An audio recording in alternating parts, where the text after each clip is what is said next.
आहे की एल-डी-सीचा रिझल्ट म्हणजे जे काही महाट्रान्सको एल-डी-सीची एक्झाम झालेली आहे, महाजनको टेक्निशियन 3 याच्यासुद्धा रिझल्टचे विद्यार्थी महाट्रान्सकोचे जे काही विद्यार्थी वेटिंगसाठी वाट बघत आहे किंवा ऑक्टोबरमध्ये महावितरण विद्युत सहाय्यकचे जॉईनिंग सुरू होतील आणि त्यानंतर वेटिंग लागेल. ठीक आहे.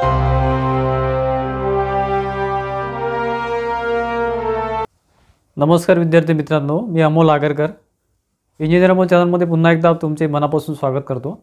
विद्यार्थ्यांचे बरेच प्रश्न आहेत वरच्यावर, त्यावर आपण आज उत्तर द्यायचा प्रयत्न करणार आहे. त्यामध्ये महत्त्वाचे काही प्रश्न आहेत, जसं रिझल्ट रिलेटेड आहे किंवा वेटिंग लिस्ट आहे. प्रश्न म्हटल्यापेक्षा तुम्ही जे काही विद्यार्थ्यांच्या मनामध्ये जे काही आपण जे काही वाट बघत असतो, विद्यार्थी मित्र याची वाट बघत असतात, त्यावर मी थोडंफार आपलं अपडेट्स घेऊन किंवा माहिती घेऊन तुम्हाला वरच्यावर माहिती आपल्या चॅनलद्वारे, इंजिनियर अमोल यूट्यूब चॅनलद्वारे आणि इंजिनियर अमोल टेलिग्राम चॅनलद्वारे आपण माहिती देतच असतो.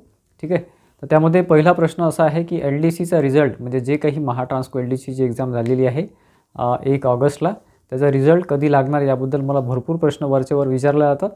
त्यामध्ये आपण वरच्यावर अपडेट्स देतच आलो आहे आणि त्याच्यामध्ये कसं आहे की जे काही माहिती आपल्यापर्यंत पोहोचलेली आहे त्यामध्ये नंबर ऑफ पोस्ट ह्या कमी आहे, साधारण 250 पोस्ट आणि प्लस वेटिंग वगैरे सगळं धरून. तर त्यामध्ये महाट्रान्सको वेटिंग लिस्ट त्याच वेळेस लावते, त्यामुळे कसं आहे की 350पर्यंत आपण इथे वेटिंग प्लस कन्फर्म अशा टोटल सीट्स किंवा टोटल रिझल्ट आपण इथे एक्सपेक्ट करू शकतो. त्यानुसार सप्टेंबरच्या 10 ते 15 तारखेपर्यंत, म्हणजे आपण जर जास्तीत जास्त जरी पकडलं तरी 15 तारखेपर्यंत, सप्टेंबरच्या 15च्या आधी हा रिझल्ट यायलाच पाहिजे. ठीक आहे. कारण की नंबर ऑफ पोस्ट कमी आहे आणि जास्त याच्यामध्ये काही अडचण पण नाही आहे. ठीक आहे. त्यामुळे साधारण 10 ते 15 तारखेच्या दरम्यान किंवा त्याआधीसुद्धा रिझल्ट येऊ शकतो. परंतु जे काही आपल्यापर्यंत माहिती पोहोचलेली आहे की त्यांना फायनलाईज करायला रिझल्ट वगैरे, तर ते 10 ते 15च्या दरम्यान हा रिझल्ट लागून जाईल एल-डी-सी महाट्रान्सको. ठीक आहे.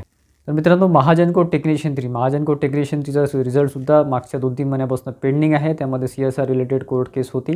त्यानंतर महाजनकोनी जे काही अपडेट दिलं होतं त्यानुसार CSR किंवा तुमचे जे आउटसोर्सिंग कर्मचारी आहे किंवा बाकीचं जे काही कॅटेगरीज आहे, तर त्याच्यामध्ये त्यांनी मार्क म्हणजे किती गुण देऊ शकतात किंवा किती गुण देणार आहे त्याबद्दल क्लिअरच दिलेलं होतं. परंतु त्यामध्ये सामान्य विद्यार्थी किंवा जे काही आपलं आपण म्हणतो ज्यांनी एकदम जे कशामध्येच येत नाही, फ्रेशर आहे, ठीक आहे, तर त्यांच्यावर थोडासा अन्याय इथे झालेला आहे.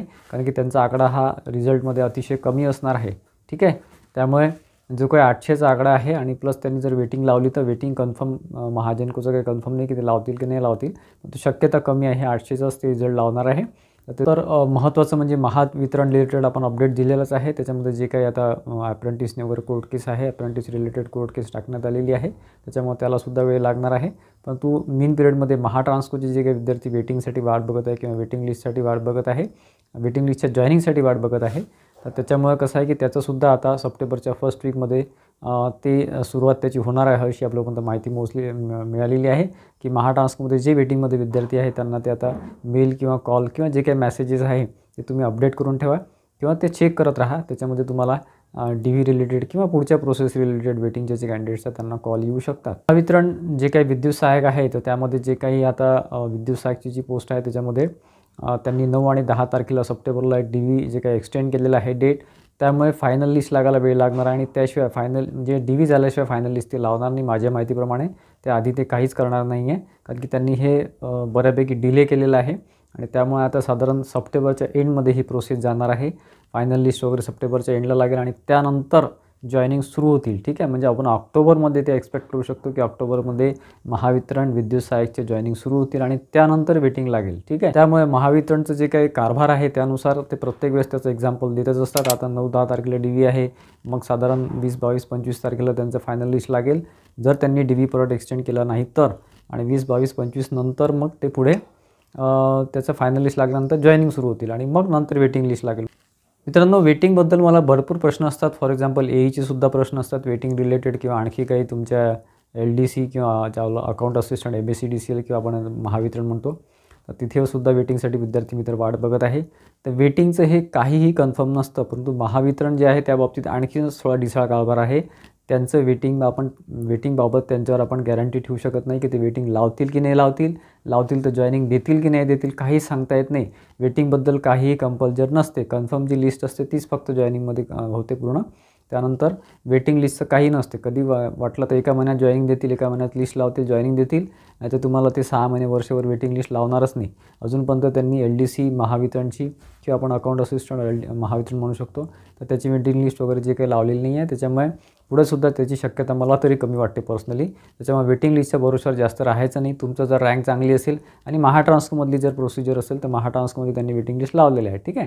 त्याच्यामुळे वेटिंग लिस्टचं असं काही नसते की कन्फर्म नाही राहत की आज तुम्ही जॉईन व्हाल वेटिंगमध्ये, किंवा म्हणजे तुमचं नाव असेल तरी आज जॉईन व्हाल की 1 महिन्यात व्हाल का 6 महिन्यात व्हाल का तुम्ही 1 वर्षात व्हाल, हे सांगता येत नाही.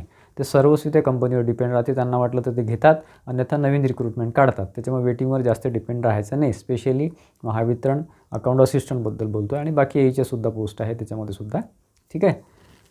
तर बऱ्यापैकी तुमचे जे प्रश्न आहेत, जे महत्त्वाचे प्रश्न आहेत, त्यावर मी आजच्या व्हिडिओमध्ये उत्तर द्यायचा प्रयत्न केलेला आहे. या रिलेटेड आणखी काही प्रश्न तुमचे असेल तर मला कमेंट बॉक्समध्ये कमेंट करा. त्यावर आणखी एक सेपरेट व्हिडिओ आपण डिटेलमध्ये घेऊ. आणि आजचा व्हिडिओ आवडला असेल, बऱ्यापैकी माहितीपूर्वक वाटला असेल तर व्हिडिओ लाईक करा आणि जास्तीत जास्त विद्यार्थ्यांमध्ये शेअर करा, जेणेकरून त्यांनासुद्धा ही माहिती मिळेल. आणि आपल्या चॅनलला सबस्क्राईब केलं नसेल तर सबस्क्राईब करून ठेवा, जेणेकरून जे महत्त्वाचे अपडेट्स आहेत ते तुमच्याकडनं मिस होणार नाही. धन्यवाद मित्रांनो.